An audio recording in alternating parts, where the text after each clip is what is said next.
आज दुनिया के सभी देश खुद को लगातार साबित करने के लिए एक से बढ़कर एक खतरनाक हथियारों को बनाने की होड़ में लगे हुए हैं। फिर चाहे वो परमाणु बम हो, हाइड्रोजन बम हो या फिर लेजर वेपन, भारत भी इस होड़ में पीछे नहीं रह सकता। भारत ने भी अपने देश की सुरक्षा और दुश्मनों को जवाब देने के लिए घातक से घातक हथियारों को बना रखा है। लेकिन आज के इस वीडियो में हम आपको भारत के एक ऐसे ही हथियार के बारे में बताने जा रहे हैं जो हमारे पड़ोसी देश चीन और पाकिस्तान के होश उड़ा देता है। तो चलिए आज की इस इंटरेस्टिंग वीडियो को शुरू करते हैं। दोस्तों, आज दुनिया में समय के साथ साथ हर चीज बदल चुकी है। इंसानों की सोच से लेकर युद्ध तक हर चीज एडवांस हो चुकी है। अमेरिका जैसे विकसित देश अपने तकनीक के विकास के लिए ज्यादा से ज्यादा घातक हथियारों को तैयार कर रहे हैं। आज दुनिया के लगभग सभी ताकतवर देश कुछ ऐसे हथियारों को बनाने में लगे हुए हैं जिन्हें बिना किसी इंसानी मदद के चलाया जा सकता है, जिससे फायदा यह होगा कि हमारे सैनिकों को युद्ध में अपनी जान नहीं गंवानी पड़ेगी और दुश्मन को ज्यादा से ज्यादा नुकसान पहुंचाया जा सकेगा। रूस, अमेरिका और चीन ऐसे ही देश हैं जिनमें घातक हथियार बनाने की रेस लगी हुई है। लेकिन अब इस रेस में एक नए ड्राइवर की एंट्री हो चुकी है और वो ड्राइवर है भारत, क्योंकि भारत का पड़ोसी देश चीन और पाकिस्तान के साथ युद्ध का खतरा और तनाव बना रहता है। इस बात से भी पूरी दुनिया वाकिफ है कि चीन के पास भारत से ज्यादा हथियार मौजूद है। ऐसे में वो कभी भी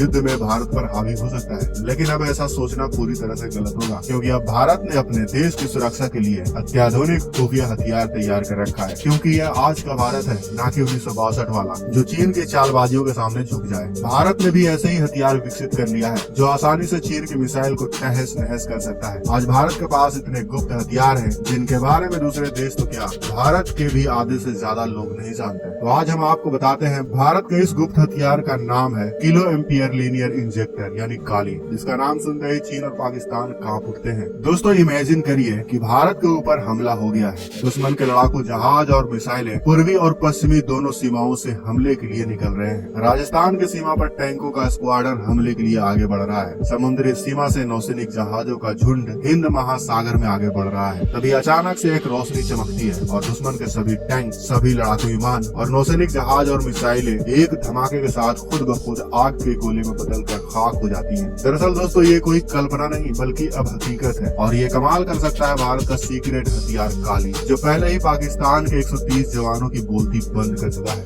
बात है साल 2012 की। भाभा एटॉमिक रिसर्च सेंटर और DRDO ने मिलकर हमारे देश के लिए अब तक का सबसे घातक और एडवांस हथियार बनाया, जिसे काली नाम दिया गया। इस हथियार को बनाना काफी सीक्रेट था और आज भी भारत का यह हथियार सभी के लिए खुफिया बना हुआ है। इतना खुफिया कि भारत के पूर्व रक्षा मंत्री मनोहर पर्रिकर ने देश हित का हवाला देकर लोकसभा में भी इसका जिक्र नहीं किया था। जब मनोहर पर्रिकर से काली 5000 को सेना में शामिल करने को लेकर सवाल पूछा गया तो उन्होंने साफ साफ इसके बारे में कुछ भी बताने से इनकार कर दिया था। आप जानते हैं कि काली का नाम सुनते ही पाकिस्तानी सेना की पैंट क्यों ढीली हो जाती है। दोस्तों, आपने सियाचिन ग्लेशियर का नाम तो सुना ही होगा, जो कश्मीर का एक हिस्सा है और रणनीतिक लिहाज से हमारे लिए खास भी है। सियाचिन ग्लेशियर में भारत और पाकिस्तान दोनों ही देशों के सैनिक अपनी अपनी सीमा की निगरानी करते रहते हैं। यहाँ पर साल भर बर्फ की मोटी चादर जमी रहती है और काफी ठंड भी होती है, जिसकी वजह से हमारे सैनिकों को यहाँ पर रहने के लिए काफी दिक्कतों का सामना करना पड़ता है। भारत के लिए एक फायदा यह भी है कि सियाचिन ग्लेशियर के ऊंची ऊंची चोटियों पर भारतीय सेना का कब्जा है, जहाँ पर दूसरी तरफ पाकिस्तानी सेना भी अपनी सीमा की पहरेदारी करती रहती है। इस जगह पर सैनिकों की मौत आपसी झगड़े में नहीं बल्कि यहाँ के एवलांच में दब जाने से होती है और यहीं से भारतीय सेना में काली को शामिल करने का फैसला लिया। भारतीय खुफिया एजेंसी और DRDO ने मिलकर प्लान बनाया कि सियाचिन में उस जगह एवलांच चलाया जाए जहाँ पर पाकिस्तानी सेनाओं की चौकियां मौजूद है। फिर काली को सीमा पर तैनात करने का फैसला लिया गया, लेकिन काली का साइज और उसे चलाने के लिए पावर और इस ऑपरेशन से होने वाली गर्मी भारत के रास्ते में रोड़ा बन रही थी। ऐसे में काली को सियाचिन तक ले जाना तो मुश्किल था ही, साथ ही परेशानी यह भी थी कि अगर काली को सियाचिन में पहुंचा भी दिया जाए तो उसे चलाने से इतनी गर्मी होती कि जिस बर्फीले इलाके में उसे लगाया जाता वहाँ पर भी बर्फ पिघल जाती। तब प्लान बनाया गया कि काली से हमला करने के लिए काली को सियाचिन के पहाड़ों पर तैनात करना जरूरी नहीं बल्कि उसे किसी विमान में फिट किया जाए, जिसके लिए भारत ने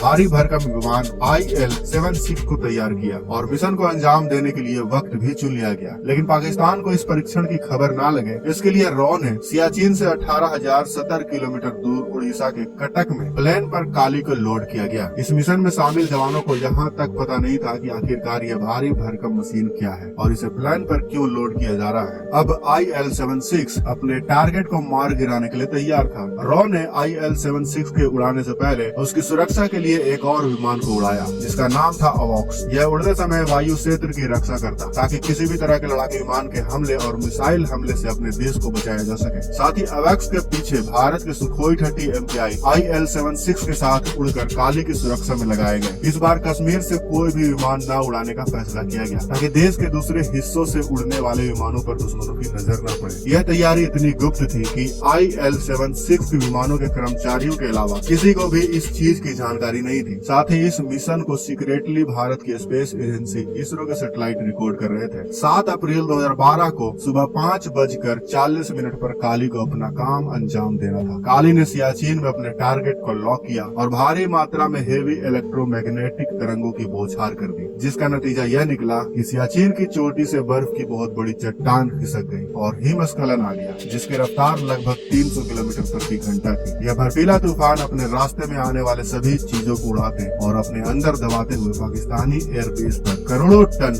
बर्फ की 100 फीट मोटी चादर बिछा गया। जब तक पाकिस्तानी सैनिकों को इसकी खबर लगती तब तक पाकिस्तान के 130 जवान बर्फ की इस मोटी चादर में दब चुके थे। काली ने अपना यह मिशन सिर्फ 15 मिनट में ही पूरा कर दिया था, जिसका नाम ऑपरेशन व्हाइट वॉश रखा गया था। यह मिशन आज भी इतना सीक्रेट है कि भारत ने आज तक इस घटना को कबूल नहीं किया है। तो दोस्तों, आपका काली पर क्या कहना है हमें कमेंट बॉक्स में अवश्य बताएं। साथ ही वीडियो को लाइक और अपने दोस्तों के साथ शेयर जरूर करें। अगर आप हमारे चैनल पर नए हैं और आपने अभी तक इस चैनल को सब्सक्राइब नहीं किया है तो इस चैनल को भी सब्सक्राइब कर लें ताकि हमारी आने वाली वीडियो को आप मिस ना कर सकें। मिलते हैं अगले वीडियो में। जय हिंद, जय भारत।